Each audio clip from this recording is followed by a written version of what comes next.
Во время секса еще шутила. Но не надо так. Обучающие отношения. Школа миньета. 3 заветных слова, которые хочет услышать каждая девушка. Мразь, тварь, падла, извини. Надо делать больно. Мне все нравится. Бонжорно, с вами Витя.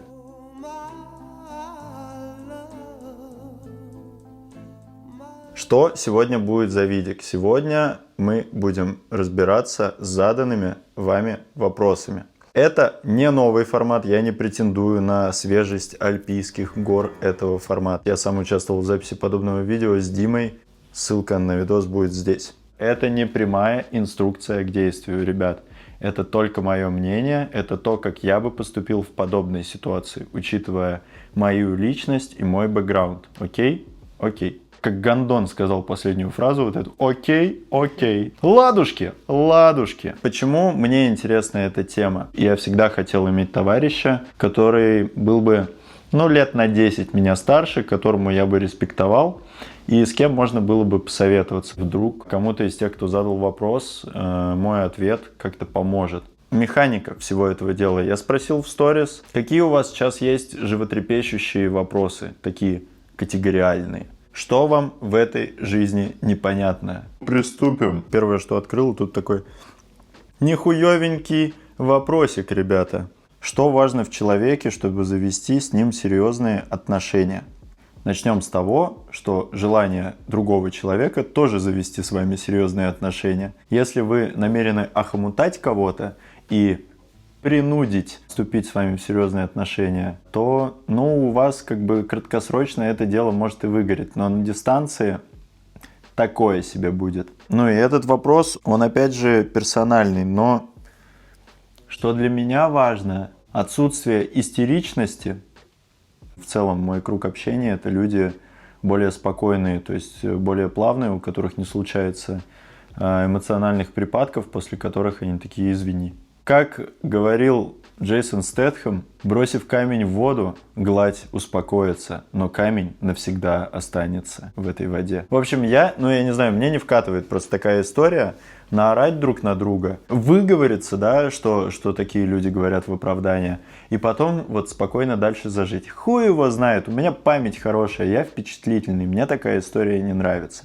Может быть, вам нравится, итальянцы же как-то размножаются, все у них путем, может быть и у вас получится. Способность осознать, что ты сейчас хочешь просто выплеснуть какую-то скопившуюся агрессию, даже иногда на себя, агрессию на себя выплеснуть на другого человека путем вербального ора адского. Не надо так, не надо так. Плюс я бы отметил, наличие чувства юмора.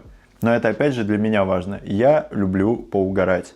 Если моя дама не умеет угорать, то есть важно не само чувство юмора, чтобы она шутила. Иногда это может даже испортить. Я как-то встречался с дамой, которая во время секса еще шутила. Вот это, знаете, не самое уместное время для шуточек. Умение быть смешной. Это разговор не про то, чтобы над женщиной шутить. Это про, умение поугарать вместе над чем-нибудь. Это, какая-то раскрепощенность. Да, вторым бы качеством я выделил раскрепощенность. То есть, когда человек не выбирает, каким быть. То есть, он такой сидит и придумывает, я вот такой, я вот такая. А когда человек понимает, какой он, и он ведет себя, собственно, в соответствии со своим нутром и не парится. Для меня это важно. И как-то хочется третье назвать. Вы знаете, люблю я нечетные числа. Честность. Честность, она подходит ко всем 2 предыдущим пунктам. Честность и в плане общения с другими людьми, и в плане честности с собой. Думаю, тут объяснять не нужно. Я достаточно ответил на этот вопрос? Это первый выпуск с интеграцией. Сегодня я рекламирую детскую гигиеническую помадку Малинка. Малинка, порадуй свою половинку. Да сохнут, пиздец. Как перестать держаться за абьюзеров? Это вопрос тоже в ту кучку про жертву спасателя насильника, модель Карпмана. Я не сталкивался, мне кажется, никогда не был рядом с абьюзерами. Меня они бесят и нахуй идут. Шатаут, шараут. Как понять, что нашел нужного человека и стоит остановиться? Я думаю, что если у тебя возникает этот вопрос, то значит ты не нашел нужного человека. Но с другой стороны, я не верю в судьбу и в то, что вот по земле ходит один единственный человек, с которым вы прям вот идеально совместимы. Нет, вариативность есть, да и к тому же, может быть и есть Статистически. такой единственный человек, с которым у вас возможности одного и потребности другого, и наоборот, да, идеально совпадают так, что вам не нужно никакой работы над собой проводить. Но вообще в норме, во всех остальных случаях, союз двух людей – это работа над своими возможностями и своими потребностями, и работа, соответственно, другого человека со своими возможностями и своими потребностями, дабы, как-то урегулировать ваши взаимоотношения. 3 заветных слова, которые хочет услышать каждая девушка. Ну шо ты? Не могу решить, быть ли мне с человеком, у которого зависимость. Не знаю, включу ли я ответ на этот вопрос в видик, потому что тема обширная. И, собственно, я-то ее вижу, наверное, только с одной стороны. Угадайте, с какой. Есть первый вариант. Ты вступаешь в такие отношения с зависимым человеком, потому что у тебя роль спасателя прям доминирующая, и тебя хлебом не корми, дай кого-нибудь спасти. И тебе нужна жертва для этого. И ты такой, он исправится. И я приложу все для этого усилия. Есть вариант, что ты тетка из программы «Пусть говорят», которая руководствуется правилом хоть какой-то. Но и есть вариант все-таки какой-то тоже сознательный, когда ты встречаешь человека и понимаешь, что у него есть некоторые проблемы, и взвешивая все за и против, ты понимаешь, что это вопрос, который может быть решен. Но тут начинается еще другой комплекс вопросов, да, который отсылает к тому, готов ли в целом человек бороться с зависимостью. Однозначно просто, если ты уже со старта знаешь, что этот человек не избавится от зависимости, то, наверное, нет. Шатаут, шараут. Двигаемся дальше. Режим Киевстонера активирован. Тоже в грибах? Идти ли на тренинг по глубокому горлу? Я тоже поверил. Тут жизнь научит. А что, какие у тебя варианты? У тебя варианты либо сходить на этот тренинг, да, либо ждать, пока сама научишься. Если любишь учиться, что бы и не сходить. У меня была подруга, инструктор, я уж не знаю, как называется, школа Миньета. Жизнь с другим человеком, конкретно с девушкой, как оно на вашем опыте? Мне все нравится, но это как раз-таки подчеркивает то, что мой жизненный опыт, он может вот прям очень часто не совпадать с вашим. Мне нравится всегда уже середина процесса. Влюбленность, пора бабочек в животе, гуляние, встречание на улице и тому подобное. Он мне, конечно, нравится, но почему-то для меня более ценно, когда вы уже сблизились, когда вы более спокойны и открыты между собой, и вы живете вместе. Мне реально это больше вкатывает почему-то. То есть, не знаю, если мне нравится человек, я его хочу видеть постоянно. Совместная жизнь, она несет как большое количество плюсов, так и определенные минусы. Но минусы конкретно относительно личного пространства. Сейчас мне это, конечно, сложно представляется, потому что я уже много лет живу один в этой комнате, но как-то это странно вообще с утра, например, быть не одному. Но, однако, когда ты уже в этом процессе, это хорошо. Я не знаю, все опять же зависит от вашей личности. Я, например, более продуктивен и более мотивирован, когда рядом со мной есть кто-то. Плюс, я не знаю, наверное, налаживается быт. И здесь я, не вставляю такую сексистскую, ремарку, что типа, деваха будет дома чисто. Мне будет стремнее так засирать квартиру, начнем с этого. То есть, меня это будет подстегивать. Я лежу дома один, зачем мне убирать грязную тарелку? Я лучше пойду и в нее же положу новую еду. Зачем мыть тарелку, если завтра ее опять грязнить? Камон, ребят, рядом с девушкой мы становимся лучше. Здесь, видите, тоже начинаются качели, когда ты живешь долго с девушкой, с которой у вас есть определенные проблемы, и вы их не решаете, да, то есть не нужно идеализировать эту историю и воспринимать только так, что жизнь с девушкой равно, типа, жизнь с девушкой при здоровых отношениях. Отношения могут быть нездоровыми, и чем дольше они длятся, чем дольше длится ваше сожительство, тем больше ты демотивируешься, что ли. Ну, то есть, представьте, одно дело, ты живешь в комфорте и с кайфом, когда тебе, ну, доставляет то, что у тебя этот человек рядом с тобой, и ему доставляет то, что вы вообще вместе живете, вы там, я не знаю, строите быт.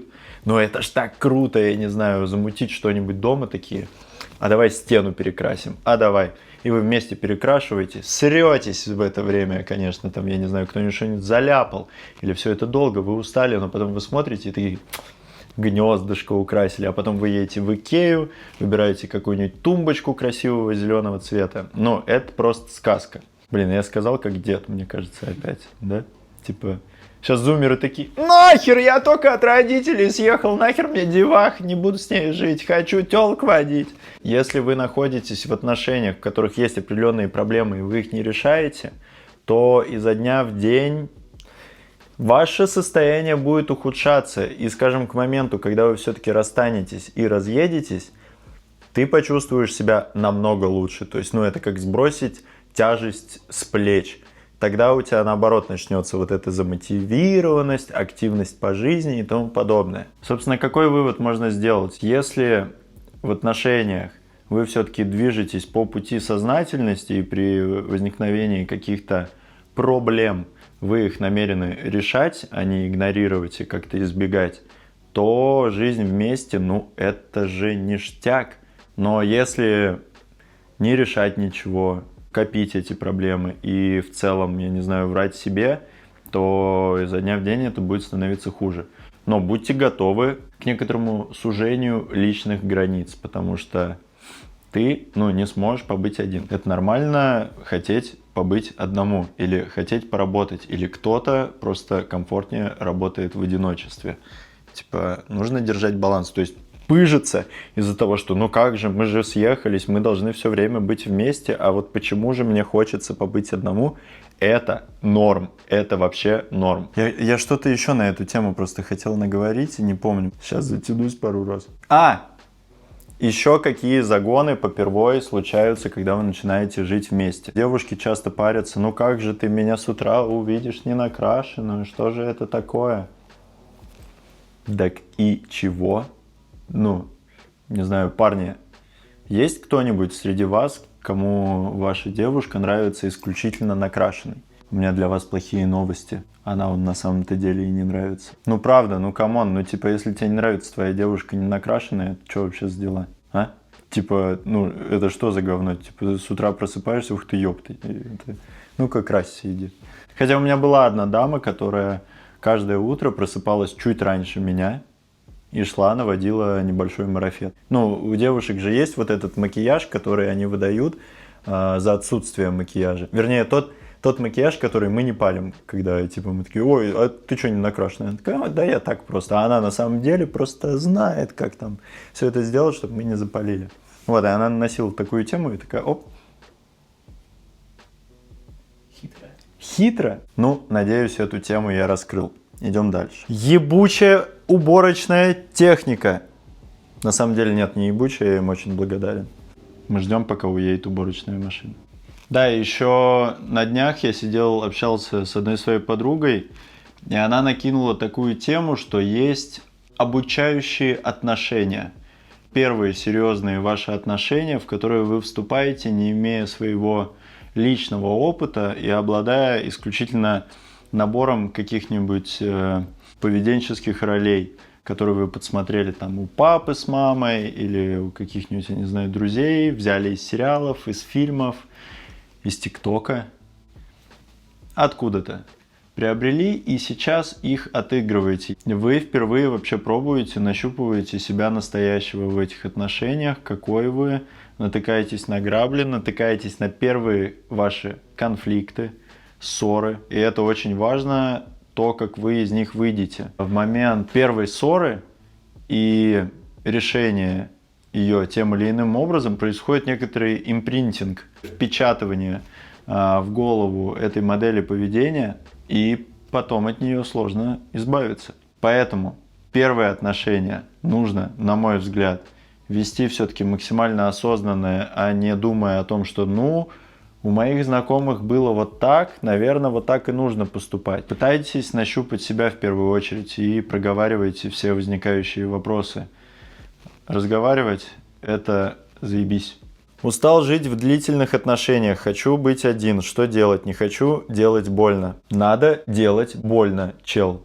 Ничего путного из того, что ты будешь крепиться и быть в этих отношениях, не выйдет. То есть не работает так, перетерплю. Конечно, есть эта поговорка «стерпится, слюбится», но что-то я сомневаюсь в том, что ваш совместный путь будет вам продуктивен. Чел, здесь нужно сделать больно. Ты можешь снизить степень боли, нормально выстроив разговор. Собственно, объяснив, что да почему. В любом случае, хуёвый разговор с деланием больно другому человеку, это будет лучше, чем оставаться в отношениях через силу. Вот тут прям безоговорочно. Но нормально. Не говорить: ты, мразь, тварь, падла, иди сюда. Хочу один быть. Без тебя лучше будет. Нет, так нельзя. Ну что, ребятки, надеюсь, после того, как я смонтирую этот ролик, он и мне понравится, и вам понравится. Если он понравится вам, поставьте лайк. Если я говно собачье и вообще, что я сюда залез, поставьте мне дизлайк. Тоже рад буду. И пиши комменты, потому что из них я буду выбирать темы, вопросы, ситуации, которые буду разбирать в следующих выпусках. Пиши, не стесняйся. Что еще сказать? Подписаться везде. Ребятки, да, подпишитесь, пожалуйста. Пожалуйста. И колокольчик можете поставить. Но это так опционально, я многого не прошу. Ладно, ребят, оставайтесь хорошими людьми, не курите спайс. Покеда. Да, я думаю, все. Вырубайте.